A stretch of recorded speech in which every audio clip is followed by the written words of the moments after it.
Welcome to Creativity, the podcast where art and engineering collide. My name is Max Maker, and this is my co-host, Jeremy S. Cook. Hi, everyone. And today we've got a very special guest. His name is none other than Jimmy Diresta, a great person to have for our one-year anniversary. So, hey, how are you doing, Jimmy?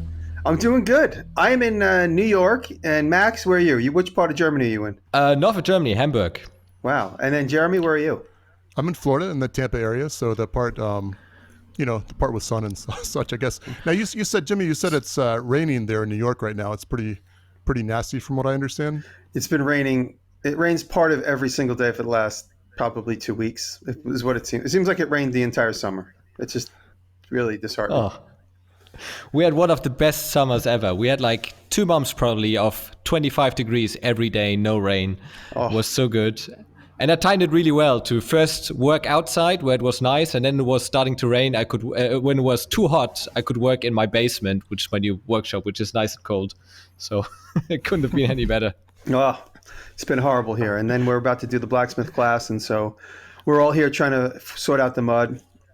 A couple people showed up early to help, and Rory's here. Rory's the teacher, so he's out there just sorting out the potential problems, doing some dry runs on some of the equipment, making sure everything works. But we plan on having a big group of people. So that's one weekend you're doing? Yeah, just this. We start tomorrow night is dinner. Tomorrow night is Friday, so everyone gets and we do a meet and greet. Everyone gets together for dinner, and then we start Saturday, work all day. Sunday, usually we'll go to the flea market with the crew to go find tools, which is near my house. Oh, that sounds good. And then we get back here early as possible, and we go back to work, and then Monday, people kind of mill about and hang out at their leisure and take off. Oh, it sounds like a lot of fun. Is this the first class you've done? This is the first blacksmith class, but it's about the 5th or 6th class we've done with a group of people. In fact, 6 people have come back again this time, some of them for like the 4th time. So what happened to the rest of them? It's like the annual get away from wife weekend. Exactly. What, Jeremy? I was just saying, what happened to the rest of them? Did they perish in the earlier classes? Oh, no. But I'm just saying these are students that just repeat. Obviously schedules all don't align. So I think the first 10 guys that came would come to every single one every time. We could only accommodate 10 in the house. This time Taylor got creative and she figured out some local lodging.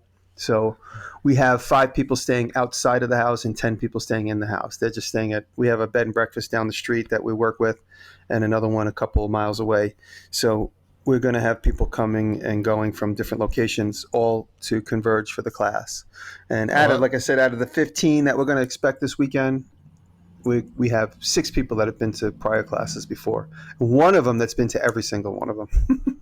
Oh, that's awesome. So I guess they're staying... Since they're staying in the hotels, I guess your new town's starting to really love the extra business, right? Well, I think so. I mean, people around here have who get to know me a little bit. We're really excited that I am a so-called celebrity on YouTube and that I am bringing people here. The local place down the street where we go and eat, it's just about a quarter mile away from my house. I bring people there all the time. In fact, 8 of them just went over there for lunch while I was busy getting ready to talk to you guys. And so I said to my crew down there, I said, we're going to have a bunch of strangers here. So if anybody gives you lip, call me. I'll come straighten them out. That's awesome. You should talk to, these states that give you like tax breaks for, industry coming into the area and stuff. You say, well, like Amazon. Yeah. Well, we have a little bit, we're like on the verge of like agricultural because we have chickens and stuff like that. So we've explored some of that so that we can get some property tax breaks because of that. Oh, nothing's official yet, but it's something we've explored. You've both been at the Baker Fair in New York last week, I think. Yeah. Do you miss New York, or do you actually say no? It was the right decision to move to the countryside? Oh yeah. Do I miss New York City? No. For those that don't know, I was living in Manhattan for many, many years. I've owned this house. I've been in Manhattan for 25 years, but I've owned this house for the last 15 years, and for the most of those 15 years. Nearly all of those 15 years, except for the last, the house was a vacation getaway. So I'd come here, I'd buy big tools and store them here and work on them and at this house for 2 and 3 days at a time. It wasn't until I moved here that I actually spent a full 7 days here in a row, or now every day I spend here. But I kept my apartment, so I go down to the city about once every 2 weeks to get my mail. I still have some mail going there, and my friend takes care of my apartment. He has the key, so he's always making sure that there's nothing's going crazy in there. And I don't miss New York City one bit. When I go down there, I spend most of my time looking for a parking spot, held up in traffic. It's just a real pain in the ass. So being up here, I can hop in my car. I can go get some materials here. I can get creative and go to a sawmill. I can, in a whim, which is why my collection of junk has grown so much, because I can just hop in my truck and go find something, throw it in my truck, and drive back. When I was in the city all the time, I'd have to think like, oh, if I'm going to go, say, 100 miles from New York City, that's a real big trip to go away from New York and make it my way back into New York with a piece of equipment. Usually, when I had to triangulate, go to the house, drop it off, and then come back to the city. Now, on a whim, I'll just hop in the car and go get some cool thing that I find on Craigslist that's 80 miles away, come right back. So I really enjoy the freedom of just being able to breeze and do what I want up here. Not to mention there's no neighbors to complain about sounds and smells. Oh, that's nice. Yeah, it's interesting. My wife, we went up to the Maker Faire that weekend too. My wife went with me, and just talking to her, it's just funny. You're in this area, and the Maker Faire was in Queens. We were staying in Manhattan, and I'm just thinking, like, this is almost the equivalent of somewhere if you were, like where you live now, out in the country. It's more like 50 miles. Just time wise, I guess. Is that what's that? What you saying? The Maker Faire? How far from New York City was it? Well, I guess what I'm saying is, somewhere in, say, Manhattan versus Queens, it might be 5 miles away, but to where you are now, that's like being 20 miles away. Is that accurate, or is that? Oh, I am 130 miles north of New York City right now.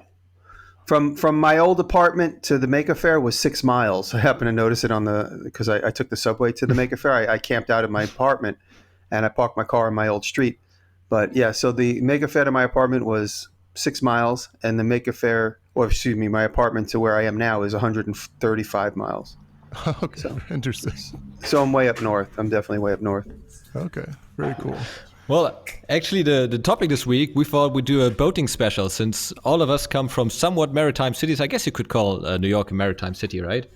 Yeah. I mean, they don't use the city like they used to, but if you see old pictures of the city, there's all kinds of beautiful boats all around the whole edge of the city. And now all that industry goes somewhere else. And the edge of the city is just like a kind of forgotten wasteland for the most part, except for tourism. Yeah, but I saw they found a lot of old boats in the basements underneath the buildings. Oh, probably, yeah, because the city, the shape of Manhattan just kept expanding into the harbor. They kept adding on. So when you see parts of Manhattan, like for instance, at the end of Manhattan near the Statue of Liberty, there's a big, I guess what you might call it a fort. I don't know. It's like a big battery where like they would store like wartime equipment. And if you see old pictures of Manhattan, that is on a roadbed that's way out in the water. And now that building is still there, but there's land all around it. So when you see old pictures of it, old paintings of the tip of Manhattan, I figure it's like some fort. It's like Fort Tyrone or something. I forget what it's called. But it's standing alone in the water. And they put it out there because it was all full of explosives. And also they felt it was more strategic or whatever. But as its importance diminished, they didn't get rid of the building, but they added land around it. It's pretty cool. I guess property is expensive. So. Yeah, they just keep adding to the edge. There's a city called Battery Park City. It's just it's really more of a neighborhood, but it's called Battery Park City, and it's just across the street from the World Trade Center, and that whole maybe 4 or 5 square miles of property was the excavated land when they dug up for the World Trade Center to put the basements in the World Trade Center. They just dug it up and dumped it in the water right next to the highway, and it expanded. It created this whole neighborhood. Really, that's insane. Just the volume of dirt. I guess it. And by the way, that's where Casey Neistat lives. Neistat lives in that little area of town. If you guys follow Casey, he lives in Battery Park City. Don't tell anybody. I used to follow him, but at some point I couldn't. I didn't have time to watch a daily vlog of him. Yeah, right. So you must be buddies then, the two of you. Both no, I never met Casey. The only reason I know he lives in Battery Park City is because every time he hops on his skateboard and skates away, I just know the background scenic. But I bet he knows about you. Oh, maybe. Yeah, well, he knows there's this guy, Jimmy Diresta. People tweet about he and I all the time. When are you guys going to work together? And he never answers. And then the same thing happens with Adam Savage all the time. People always tweet about us together, and everybody. Did you meet him says, at the Maker Faire? No, I've never been introduced to him. I've been in the same vicinity as him probably 8 times through Maker Faire, and no one's ever introduced us. He's always hiding. He just did his stage thing and like kind of scurried away, I guess. I don't know. Yeah, I didn't actually see him either because I missed the stage thing, and I thought I'd see him somewhere wandering around as I did some other people, but I guess. But you saw I guess Laura he kept Kampf. That's all that matters. Well, that's right. Well, we'd had her on our podcast, so I wanted to make sure to say hello. So Say hi. she was nice. So next year you'll say hello to me when you see me, since we've just broken the ice here. Absolutely, Jimmy. I didn't. We were talking about this earlier. It's like, well, Jimmy, everybody wants to see him at this event, so I don't want to just be like, hey there, I'm Jeremy Cook. You know who I am, right? Or whatever I'd say. I don't even know. But yeah, I will say hi next time. So Good. and like you were saying, Jeremy I is guess a little shy. I suppose I'm outgoing for an engineer for what that means. Yeah.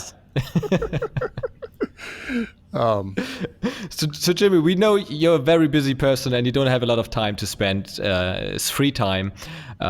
So in your childhood, did you spend any time on the lakes and rivers around New York? It's funny. My uncle had a boat, and we would always go out on my uncle's boat, and we would go fishing. And then his siblings, all my first cousins, all got into boating, and me and my brothers never did. But anytime we ever went boating or had any time on the ocean, it was typically spent on my uncle's boat or one of his children's boats. They all still have. They're all adults, obviously, as old as me and older, and they all have boats. So it's funny how their father created that culture in the family, and my dad was never into boats. As a little kid, we would go on a rowboat and we would go crabbing and catching crabs and fish in the local inlet. We never went out in the ocean. As compared to my uncle's boat, was like we'd go out into the ocean, go deep sea fishing. With my dad, we always stayed along the edge. It was much more intimate rowboating with a little tiny motor on the back, and we'd stay right in the bay. And so I do have a lot of good memories of wartime stuff. When my brother flipped out of the boat, it was fun. We all laughed at him. It was a really fun time. Nice. A few years ago, you built these hinges for a motorboat. Was that for your relative's boat? Oh, that's funny. That's a good question. Well, one of my neighbors, who's also, I grew up in a town that has a big boat culture, and a lot of the guys I grew up with were also into boats and building and fixing boats. And a couple of the guys I grew up with contacted me, and they saw that I was welding on YouTube, and they said, "You could make these for us." I said, "Well, I don't know anything about stainless steel TIG welding." And they go, "Oh, well, you could figure it out. Just do it. I'm sure you'll be fine." And so they kind of encouraged me to do it, and I did it, and it worked out fine. And he went and had to do some sort of special treatment on the stainless after I was done with it, and he went and had it all figured out. I think he may have even had them chromed or something, but he was really happy with the net result. So that was cool. And I wouldn't have done it if they didn't encourage me. I would have blew it off because I just assumed that there was some sort of chemistry or something I didn't know anything about. Very cool. Yeah, it's difficult. Corrosion and salt water. Yeah, it's horrible for steel. Mm-hmm. My parents bought a brand new caravan like a year ago, and already the underside is rusting just from the salt on the road. Yeah, Even though it was covered in zinc and whatever, they didn't put just bare metal out there, but it's so hard to keep it clean. Yeah. No, well, such is life, trying to keep the rust off of stuff. That's my whole life is spent keeping things from getting rusty. It is. That's why I give into it. And so lately people started calling me Diresta on Instagram. Diresta. That's Diresta, because I'm always scraping rust off of stuff.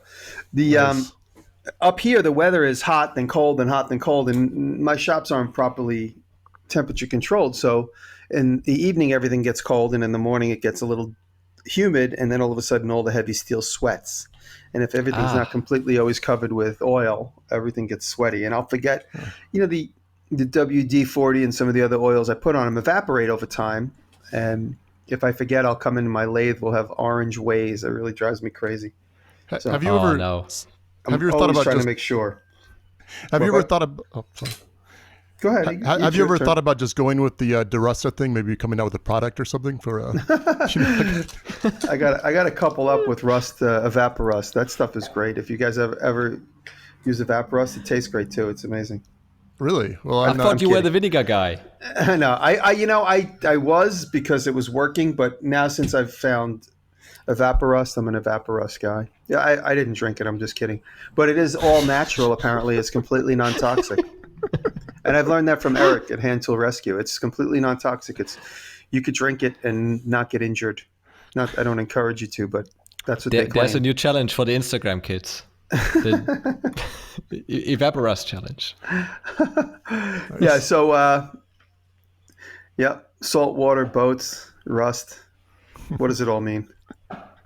Now, what about you, Well, Max? I guess 50% of the time is just spent on maintenance on boats. Oh yeah, it's crazy. It's crazy, crazy. I'm learning about the canoe that I built. I'm learning that the last few finishing touches is varnish, and I've epoxied it. I've epoxy meshed the whole boat itself, and I'm slowly building up the varnish coat. So I still do need to make the seat frames. I haven't made the seat frames yet, and that's the last touch that I have to do, and then I'll be considered done.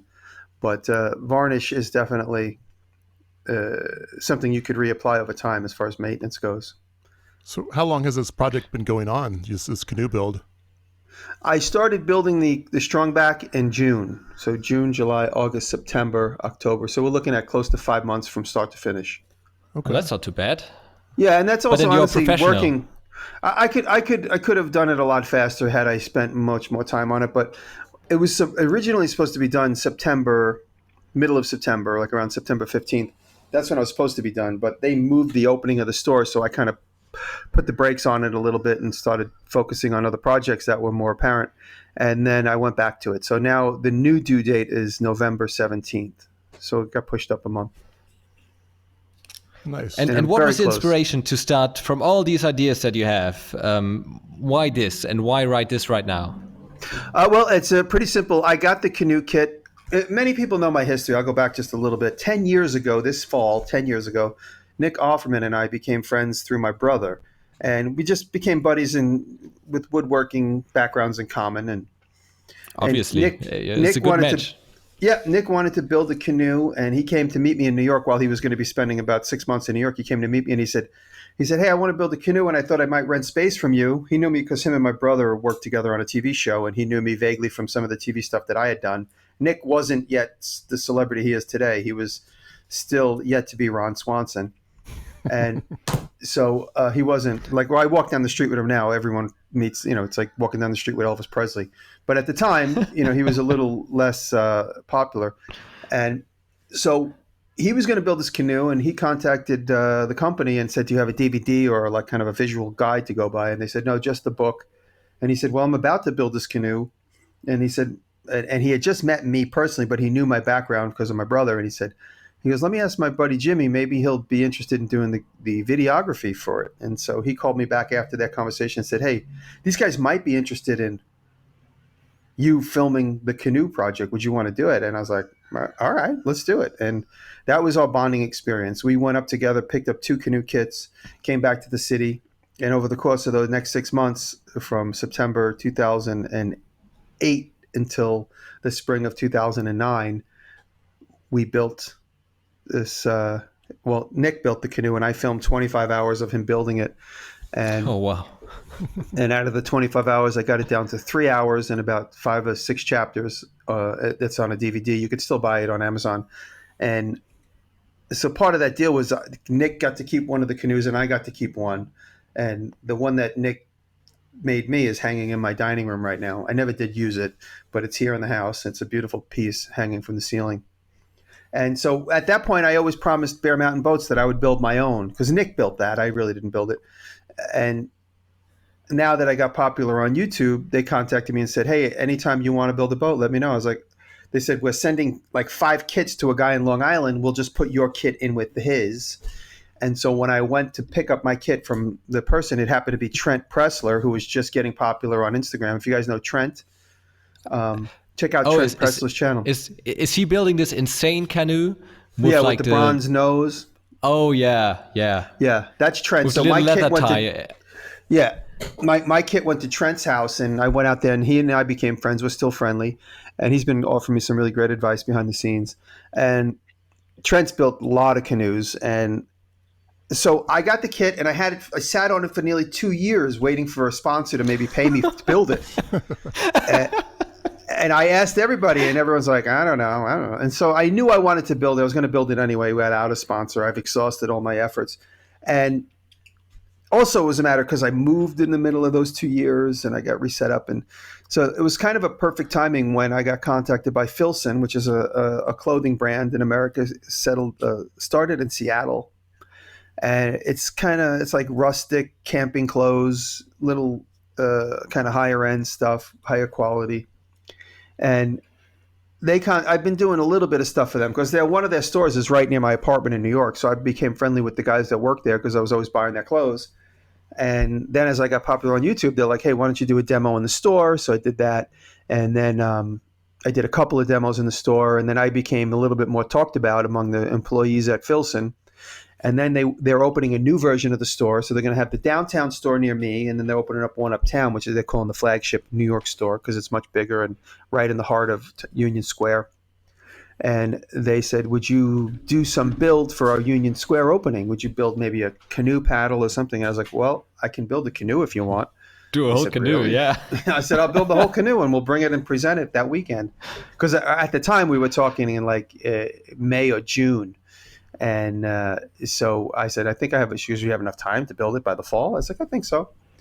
And so September 15th was my original deadline. And I was all rocking and rolling. And then when they put the brakes on that, I was able to relax a little bit. And anyway, so that's how we made a deal for me to build the canoe to bring it to the store. And in the meantime, they had another little event at the downtown store, and they asked me to make canoe paddles for that event. And I did, and that went really well. They wanted some hubbub about their new clothes, the new line of workwear they were doing, which I'm happy to be wearing right now. You see how beautiful my pants are? Yeah, no, it looks great. I mean, we can't see it, but this is just sound. This is just sound. It's a joke. It does a good job of absorbing the. There's no camera. By the way, I am completely covered in mud. I'm wearing my new Filson workwear pants that are completely muddy from the knee down. I look like I just trounced through like a lunar landscape of mud. I'm completely covered in mud in my shirt. I got like mud speckles on my face. You know, I had that last year at around Christmas when I got stuck on a stupid field with the RV in the mud. And I tried for a few hours to get out of the mud because I just had to reverse like 3 meters. That was it. Yeah. And I would have been on solid ground. And I thought, no, I'm not getting a tow truck just for this. And it was in the middle of the night. So I thought, nobody's seeing this. So I might as well try out everything. And I thought I can MacGyver myself out of the situation. And that's a video. Wait till you hear my podcast. The podcast we're going to air. Our podcast that'll air tomorrow. The whole first 5 minutes is about, the first 5 minutes is all about us, about me getting 2 cars stuck in the mud early this week. Oh. Yeah, a real pain in the ass. So did you get the other Makes it car difficult stuck? to. So did you get the other car stuck when you were trying to pull out the first one, or did they both get stuck into? Exactly. Makes it difficult to get a third person to help you. Yeah, and so I was able to get it all out, but it's just one thing begat another problem, and in the little discussion, I discussed. Trying to maintain your composure with all these hurdles and setbacks that keep popping up. That was my impetus for talking about that. I never understood those people that like to go off-roading for fun, and they get stuck, and then they pull themselves out, and then they get stuck again. For me, it's just it raises my blood pressure when I have these kinds of problems. Yeah, but when you do that, it's like the sport. You're not trying to get from one place to another. You're trying to get over this big hill or whatever. I've done it a few times. I personally enjoy it. So of course. What about you? Yeah, of course. So But I want to mention that Jeremy drives a van, though. He doesn't have a truck. I do. I drive a minivan, but occasionally I can get access to a 4-wheel drive truck or a Jeep or whatever. When you're 4-wheel driving on flat surface that's like 10 feet from your house, it's not fun at all because you want to just be on your way and doing your own thing. And all 4 wheels are spinning in like 6 inches of mud, and the more you work at it, the worse it gets for you to get out of it. And I was getting boards and gravel, and it was a pain in the ass. Yes, sir. So this canoe kit, what's inside it? What do you get? It's funny. The word kit denotes like, I'm like, oh, you built the canoe? I'm like, yeah. I go, oh, I got the kit from Bear Mountain Boat. They go, oh, it was a kit? Like they say it like with a little stink face. I'm like, yeah, it was a kit. Is the kit like one giant beam of timber that you have to saw into little strips? Right. That's basically what it's like. It's like the volume of wood you need to make a canoe in the kit. The kit comes with 17-foot strips, 1 inch wide by a 1/4 inch thick, with a cove and a bull nose and a cove on them, so they kind of nest together. Oh, that's good. At least you and have the that. plans and basically a rolled up set of plans for you to make the strong back. And it's just a piece of paper. It's like 3 pieces of paper. Shows you the plan and the elevation of the canoe, so you have some size reference. And then the second page is all of the strong back stations. And it only shows you 6 of them. Well, 7, because one is 5 of them get repeated and one of them is a 0. So you go, you go the 0 station, you build the 0 station and you go 6 in each direction. And then you have the recurves at the end, which hold the stems. So you have to make all these parts for the canoe. And so when you say it's a kit, all they really provide you with is the material to build it and the plans. And that's it. You really got to figure everything out on your own. And there's Does it obviously come with lots of epoxy YouTube support. and the glass fiber? And It comes with the fiber and it comes with the epoxy. And so you basically, and you get the wood for the stems, the gunnels, and the canoe itself. And that's just a bunch of strips of ash, a bunch of strips of cedar. And like I said, the wood is all it's just cut. It's not like put this piece next to that piece. It's up to you to decide in which pattern. They're broken out in colors. So if they take like a beige colored piece, they will mill all 10 of them and then tape them together. So you know that they're all consecutive pieces. And so you get these did you pay attention to that? Different color. I did. Yeah, you make a conscious effort to make a zebra stripe or alternating colors or however you want to do it. And I definitely did. My canoe has a very specific pattern in it, and that's up to you to do it as you build. Very neat. It seems like you can put all the dark ones together and then all the light ones together, and then you have like a canoe with a dark bottom with light sides, or you could weave them the way I did it. I have dark light, dark light, dark light. It's completely up to you. So there is no way. And then each one of those strips get bent and snapped into place. It's not as easy as it sounds when you say the word kit. I guess half the people it's definitely to not this, easy. I guess half the people listening to this think that's awesome. Probably half, it's interesting. It's like an advertisement for certain people and a discouragement for others, I guess. No, honestly, what's cool about this canoe kit and this canoe process, they're not the only company. Bear Mountain Boats is my friends and the people I'm pushing in this case, but there are other companies that make these so-called kits, and the good thing about them is it challenges you just enough. If you follow the directions, and there's plenty of other canoes being built on YouTube, and mine will be eventually a video on YouTube, and it encourages you to interact with various different types of woodworking, which you ordinarily wouldn't do if you were, say, making a piece of furniture. You have to do bent lamination. You have to clamp wood that's like under heavy tension while the glue is drying. So you have to figure out all these fixturings to get things dry. And then I built my canoe over the strong back without stapling it, which is another technique. You put each strip and you staple it at each station. And then once everything's glued, you pull all the staples out. And then that creates you did the tape thing. I did the tape thing with clamps at each station. So mine doesn't have any staple holes in it. Like, for instance, if you happen to see Nick Offerman's The Huckleberry, which you Google it pops right up. And that's the first canoe that we built on camera. And the Huckleberry was a stapled canoe. So everything was stapled in place at every station. And then through the epoxy and process, all the staple holes get filled in. But they leave a witness mark. So you have this regular pattern throughout the whole canoe, which looks kind of cool because it's exactly the same on every station. And if you do it without the way I did it, which was just clamp it each time, you got to slowly glue your strips and walk away. So I glue one strip one side, one the other side, walk away. You got to let the glue dry. With the stapling, you can just keep moving along. It's a much quicker build. And what's the takeaway? Which one would you prefer? Well, I like the idea of not stapling it. It would drive me crazy because knowing me, I'm usually in a rush and I'm a bit haphazard. You guys can see my YouTube videos. I'll staple it and miss the mark, pull it out, put another staple in it. So like I just, you know what? Like Nick was so meticulous and he made sure every staple line was exactly in line with the previous staple. Like mine would be all zigzaggy and you have 3/4 of an inch to land that staple and I would use every 3/4 of that inch on every single station. And so yeah, I think Nick does it for honor, but you do it for the result, Right.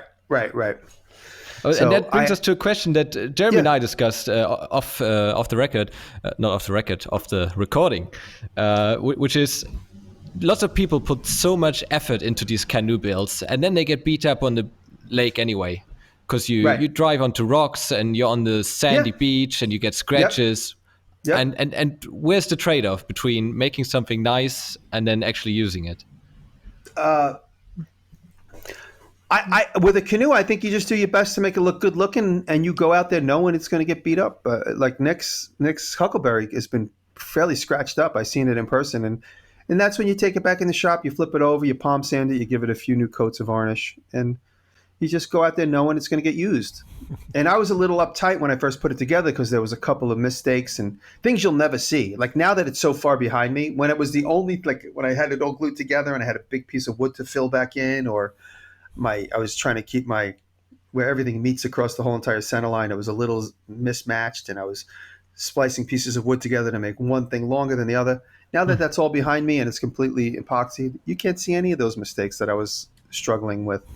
They're all put to bed, and you don't even notice them, because what you're looking at now is the entire thing. When I only had that one little thing, it was what I was focusing on. That's all I could see. The gunnels weren't there. The stems weren't put in place. The things weren't sanded out. I didn't have the curve cut perfectly from stem to stern. Now that it's all together, I'm looking back. I can't even find the mistakes that I thought was so glaring. And did epoxy go right? No air bubbles? No, you got to just stick with it. You can't just do it and leave. You got to stick with it for a few hours and make sure that as the epoxy begins to cure, you're pushing all those air bubbles out. Because if you push on the mesh, you think you're going to let me stretch the mesh back over here. You do that, you pull open an air bubble somewhere else.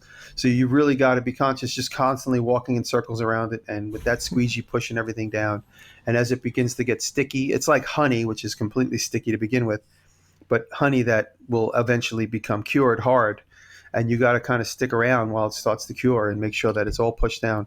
The hardest part is at the stems at each end, because that's where you go from being a flat curve to a compound curve. And then you're trying to get the mesh to lay flat while it comes into the stem. In some cases, it kind of does like a few degree curve to a different direction while it's also completely curved on the hull of the boat. And that's where it always puckers the most. So you got to really constantly spend all your time at those ends. On the long, broad, concave curves, convex curves, it sits pretty flat. But you do have to constantly keep paying attention. I never knew that people stay with it for the entire time it cures. I built a surfboard this last winter. It's not completely done yet because it's getting a motor and all of that stuff. So it's actually a hydrofoil, and I spent maybe 2 days on the CNC cutting the blank, and then I covered it with epoxy, and after that there were weeks and weeks of just filling holes and sanding them and filling them again until everything was smooth. And luckily mine one gets painted, so it wasn't that critical. But with wood, I would be really scared to mess up the epoxy process. Yeah. Well, you don't sit with it till it's fully cured, because that's usually like 20 hours till it's completely sandable. But you go until you know nothing's moving anymore. And then it goes into its own sort of curing process, which is just not going to move anymore and nothing's going to pucker up. But like the other day, I glued in the, again with epoxy, I had some thickener added. I glued in the yoke, which is the first rib between either that connects both sides. And if you were going to pick the canoe up from the center point, you pick it up from the yoke. I glued that in with epoxy. I will eventually put some brass screws in it as well, but I glue it into place first, and I had a kind of tension in both gunnels a little bit by about an inch, maybe less than an inch, but that tension to want to go back out was always there. So I clamped it in place. I clamped the tension in with the long clamp, and the next day I went into the bucket where they had a little bit of leftover residue, and I checked it, and it felt hard. I'm like, okay, so that's cured. So I took all the clamps off, and then as I was kind of sanding around on it, I felt underneath a drip, and that drip, I could still push my fingernail into it. So I ran, and I got the clamp and I put it back on it, because if it was still a little gooey, that tension is just pulling those joints apart. Yeah. Because it's been humid and wet, and this epoxy dries much faster when it's warm and dry out. And so even though it had been about 12 hours, I didn't trust it. So I put that clamp back on it for another 24 hours so that when it cured, it wasn't curing with the tension of the boat pulling apart on it. But these are things you just got to pay attention to. I can't imagine having the patience to do that. It just seems like, well, I mean, Jimmy, you act like you don't, you rush through projects, whatever, but that seems like a project that took a massive amount of patience. Is that not, I'm sure that's correct, right? Say that one more time. I was just checking an email. Well, yeah, I'm trying to put an emergency to bed, but go ahead. Well, you claim to be, I mean, generally you don't have a lot of patience. Is that accurate just from what you've said? Yeah, I'm a bit haphazard. I mean, maybe I'm just being hard on myself because people see my stuff and they go, "Oh, pure perfection," and I go, "I'm glad you think that." Because I mean, I guess that's what I'm saying is you say that, but at the same time, it seems like a project like this just took a massive amount of patience, more than I could ever put into it. It does. It certainly does. And I immediately want to start building another one as soon as I'm done with this because I have the strong back and I'm going to try and get creative. Now that I've been through the process and I understand the proper way to do it, now it's time for me to get creative and do it my own way and try and come up with some interesting techniques to incorporate into the second build for me. How about stitch and glue? What is that?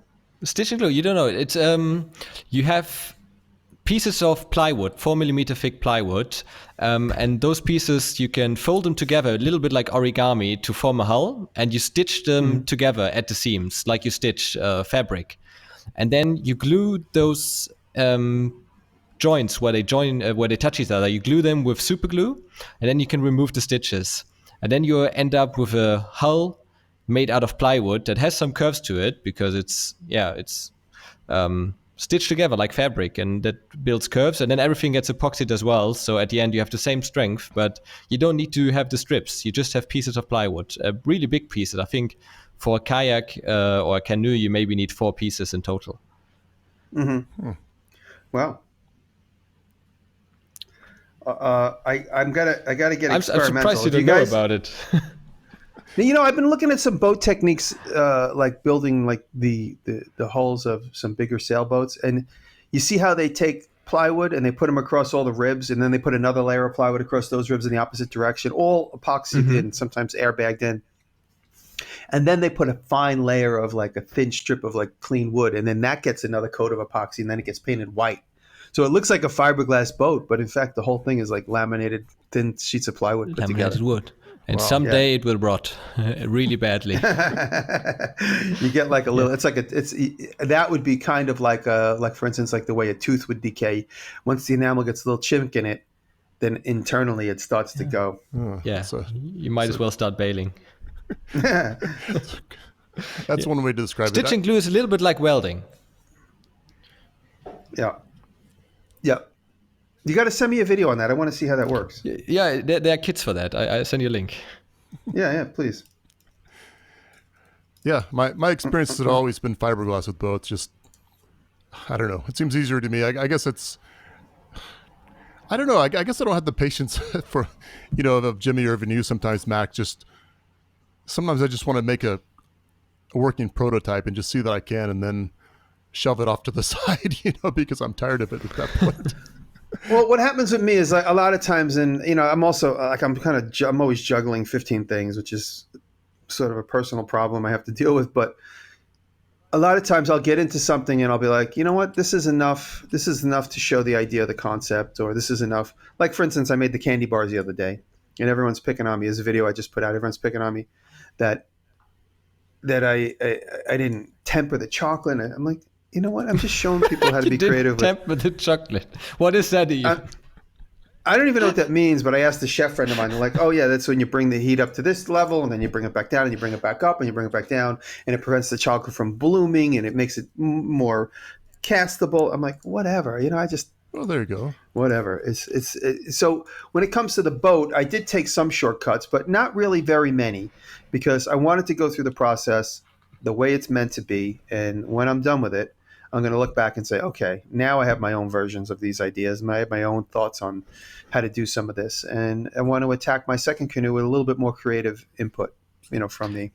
Yeah, I just sent you some creative input. It's down in the chat thing underneath the audio. Oh, yeah. Oh, very cool. If I click on this, am I going to lose you guys, or is it going to go to another link? No, it's a new link. What are you doing with the chocolate bars? Did you give them away already? No, I ate one of them for camera, and half of them. Oh, I'm looking at this. This is cool. Yeah, I see. So it's a stitch. I never saw this process. Very cool. Yeah, I've never Yeah, heard they of have that. kits for it. Sounds interesting. Yeah, wow, that's really, really cool. Well, maybe it's a niche that just I knew about. Then. Yeah. Anyway, they so showed the it on chocolate was Tested. just fun. What? Mm-hmm. What? They showed it on Tested a few weeks ago. Some guy built a tiny, tiny, tiny boat. It's just big enough to fit one person. Oh. And it's an electric boat, I think. Yeah, with a little car battery or something like that. And Right. it looked quite fun. Really cool. Something really not useful, but... Yeah, So sorry, chocolate? I'm going to experiment with some exotic woods. So I'm going to kind of get I'm more inspired by Trent. Check out Trent Preslow's channel. You'll notice he also kind of built his first couple canoes in a traditional style, and then he immediately got crazy doing all these exotic woods. I don't know if I'll do exotic woods. Maybe I'll do a completely non-exotic wood, which might make it exotic in and of itself. But I got to come up with some creative, some ideas. Yeah, some plywood or something. That's some Yeah. what's the pallet wood? That's the popular wood from what? 2 Oh, 3 years yeah, ago, right? do a pellet wood canoe. Right. And a resin river. Yeah, we had a whole discussion about these things and how they, I guess, could be controversial as materials. Is that a good way to put it, Max? Yeah. Yeah. No, you guys talked about river tables. River tables and that building stuff out of plywood because it's out of pellet wood because it's for free is like if a painter uses his own feces to draw paintings. Did you see there was a who's the crazy guy who always he's always in disguise interviewing people. Sacha Baron Cohen. Yeah, he did that guy with that he made paintings out of feces and stuff like that, and he was able to sell it to an art dealer. Oh yeah, they actually sold it. How much did he sell it for? I know, you got to watch it. I forget. Oh, that's disgusting. But I guess I've somebody been was driving interested. past an art dealer in Hamburg that's really expensive. Like it's an expensive neighborhood, and I really didn't like the art. I was there with a friend who is an artist, and she said she doesn't think it's good art either. Apparently she knows because she studies art. And we thought like maybe we should just draw something really stupid and then dress up like an artist would dress up and just try to sell it to that shop. Just that's the kind of what impression Sacha that did. counts. That's what Sacha Baron Cohen kind of did. You got to look up his newest show. I forget That's what the it's difference called. between him and me. He actually does what he dreams. This is America, right? Nice. Yeah, I was. I was a big fan of some of his. 1 out of 2 of his big movies I really liked. Other one, a little bit too much for me. Yeah, we did talk about him. That's why I told that I went to see Borat with my dad because I thought it's a good movie to watch with your parents. Right. Well, better than Bruno, I guess. But that's. Hey, so did either of you guys actually build your own boat yet? Yeah. Well, yeah. Go ahead, Jeremy. Well, Describe what you guys made. all right. So I guess I don't know. I hate to even call it a boat, but I remember when I was really little, maybe 7 or 8. My dad and I built this fiberglass raft together. It was just fiberglass covering a thing of foam, and I thought that was really, really awesome for for the time, I guess. Mm-hmm. So, but yeah, I guess I haven't built anything from scratch after that. I had a catamaran. I think it was a 16-foot catamaran that I was always trying to fix. I think it had a rip in the side, and the boom, the mast where the boom attached to the mast, there was some piece that I had to remake for it. So a lot of repairs. Boats, they're in the water all the time, so obviously they just take constant maintenance to keep them from just disintegrating. But other than that, I wouldn't say I've ever made a boat from scratch. Now, what about you, Max? Not yet. Not yet. That's right. Not yet. Now you're working on the. Oh, by And the your way, kids are getting in the right age, so you should build something with them. Oh yeah, that's good. do you That's a good guys? point. By the way, have you guys been watching Samson Boat Company? You watching Oh Leo yeah, Samson? of course. Yeah, he's Yeah. crazy, Boy, absolutely crazy. That What an project. undertaking, right? For those that don't know what it is, he took this. How do I put this? It was like the worst kind of boat you can imagine. It's just pieces of wood. It's just It's firewood. like the hull in of my a ship, opinion. basically. Yeah, it's just a just big the hull of hull a ship. with lots of holes in it. Everything is rotting. It's huge. It's super huge. It's just It work. is a proper sailboat that's like meant to cross the Atlantic. Yeah, but it doesn't even have a mast or anything like that. It doesn't have a motor. It doesn't have a deck. At the moment, it has nothing. Yeah. It's just pieces. It's like if a whale strands somewhere and then decays, and you just have the bones left over. That's what it has. That's right. Yep, it's 100 and something years old. It's called the Tally Ho, and he hoisted it back. Guy gave it to him for $1. I think that was more of a ceremonial thing. And he had it hauled to a location in the northeast of America, somewhere in Seattle. And he's been working on it. And at this point, he realized a lot of the boat is more rotted than he could really repair. So he's slowly and methodically replacing just about every single piece of the boat. And he's an amazing boat builder. He's got all the really techniques knows what he's down. doing. And he doesn't care He does about not the seem challenge. old enough. No. He doesn't seem old enough, No. right? He doesn't seem old No. enough to have this wisdom, but he really knows his thing. His stuff. Right. I mean, you'd think a boat builder would have to be about 150 years old to really know what he was doing, but I guess.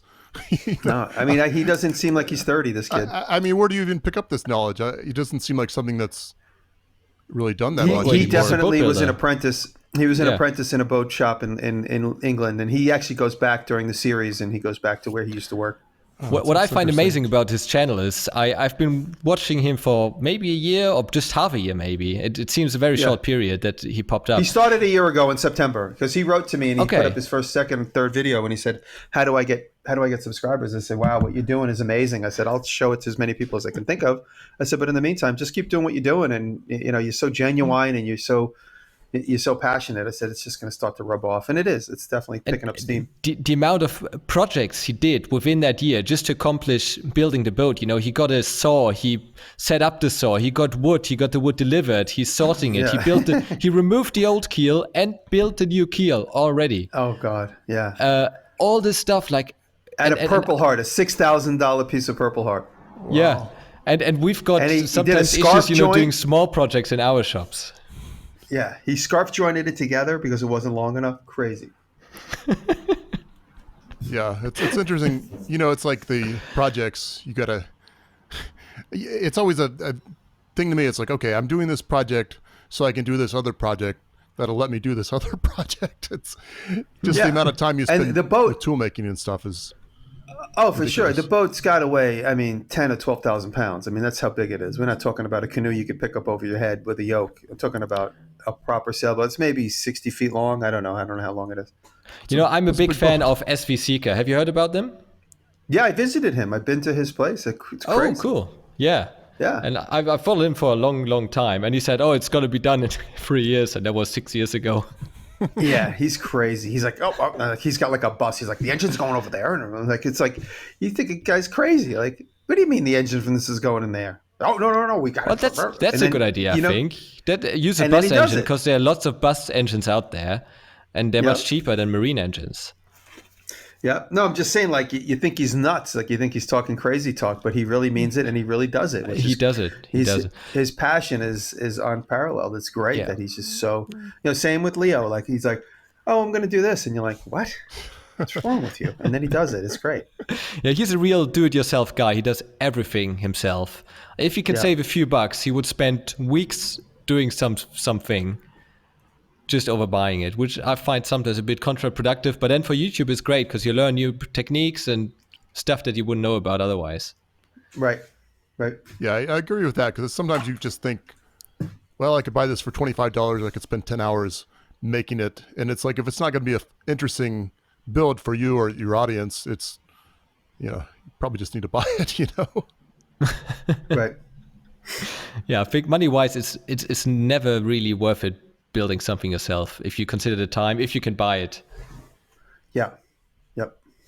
Yeah, I built a canoe caddy a few months ago. That was actually, I think, worth it building it because it was just 3 hours. And Right. What is a canoe caddy? Something to wheel it around in? a caddy, yeah. Like what April made? I think, she built one, but hers was attached to the canoe, I think. Yeah. It was like a kayak, like wheels on a kayak or something. Yeah, it's just a that's dolly what I interesting, built, but Yeah. That's an interesting concept, like a like a seaplane, except it's more like a land canoe, I guess. Is that because you put the landing gear down, you can just drag it out, right? yeah, a little bit. yeah. A few years ago, there's this island north of Canada. I think it's called Victoria Island.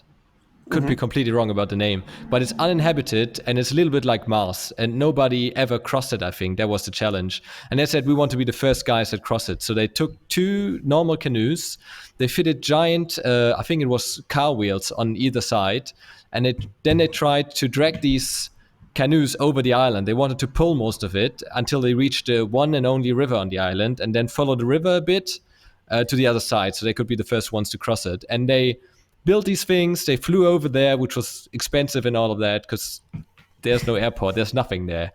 It was difficult to getting a pilot to fly them over. And then they arrived, and after one day, I think they just made a few hundred meters worth of progress. And they figured out that their kayaks are completely unusable. And they abandoned everything. They flew back, and then a few years later, they came back, and they had giant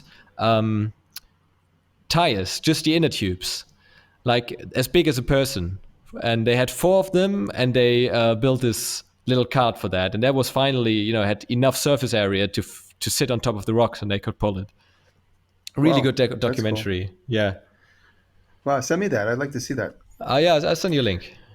Do you guys know the story of Shackleton, the Shackleton expedition that tried to cross the Antarctic? Is that where everybody died? No, actually, in this one, everybody lived. Where they sailed across to the other island, like a few of them. Yeah, so there's the Franklin expedition, which is the one that tried to find the Northway Passage across Canada. They all died. That was in like 1850s, and then about 60, 70 years later, in 1915, 1914, the guys went across the Arctic. The Arctic, yeah. I'm thinking Antarctic is the north, Arctic is the south. So they landed there, and their boat got stuck in the ice pack, and they said, okay, let's just wait till the spring, they got all the time in the world. Let's wait till the spring. No iPhones. They actually have to talk to each other and be friends. And so 23 guys, they all made it. The boat got crushed in the ice ultimately. It took about 10 months for the boat. The boat sank. It sank slowly, so they were able to get all their stuff off it. They saved a couple of skiffs that were lifeboats, and they dragged the skiffs across the ice with all their stuff in it. They kept making camps, and they tried to figure out what to do. And then they walked all the way. They walked on the ice all the way till they got to this point. They took one of the skiffs, outfitted it to take another sail, and then they navigated. Only 3 of the guys or 4 of the guys got in that boat, went all the way back to this little island that they stopped at 2 years previous to get supplies. Got to the island, but got to the wrong side, is the only side they could approach.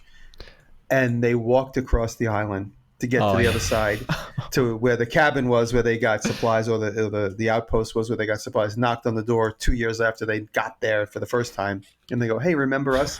Beards down to their chests, and they go, "We got stuck in the ice. Can you help us?" So they went back and picked up the rest of the guys, and everybody in that part of the expedition lived. I saw a reenactment of that, and they had this boat that they sailed across to the other island. It was just a tiny, tiny boat. It was just a dinghy, basically. They filled the bottom of the boat with sharp, sharp rocks, not nice and smooth rocks, sharp rocks. They were sitting on that for a few days, completely wet. They couldn't cook anything because they didn't have fire or any warmth. They didn't have food either. It was the most horrible conditions you can imagine. Whales with waves. Every wave would crushing over and come into the boat. Absolutely horrible. And they survived.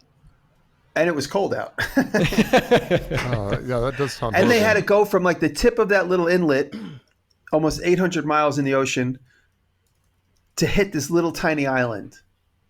And they navigated, the stars. There was a navigator, the carpenter, and the captain, and one other person, I think, was on the boat. Sounds like fun. And the whole time they didn't get stuck in the mud, at least.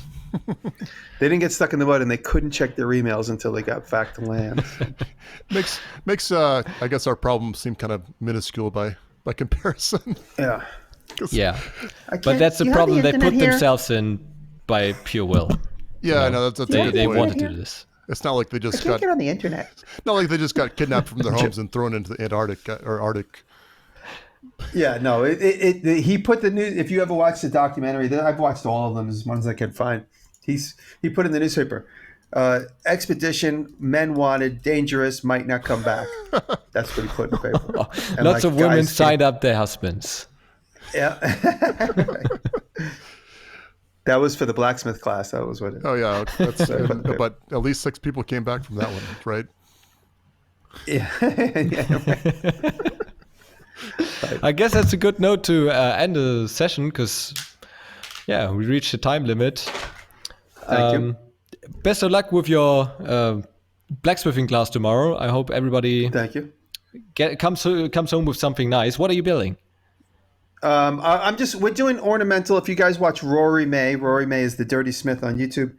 He does a lot of ornamental stuff. He's been blacksmithing his entire life, but he's been doing architectural ornamental stuff, not necessarily knives and hammers. So he said he didn't want this class to be about knives and hammers, which to me is a relief.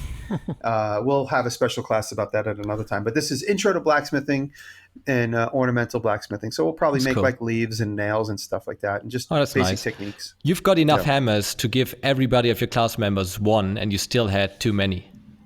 I think so. But I got a little nervous because yesterday Rory looks around and goes, "These are the hammers we're using?" I'm like, because they're not like exactly blacksmithing. I'm like, well, I mean, it's just a piece of metal on a stick. It's going to be okay, no?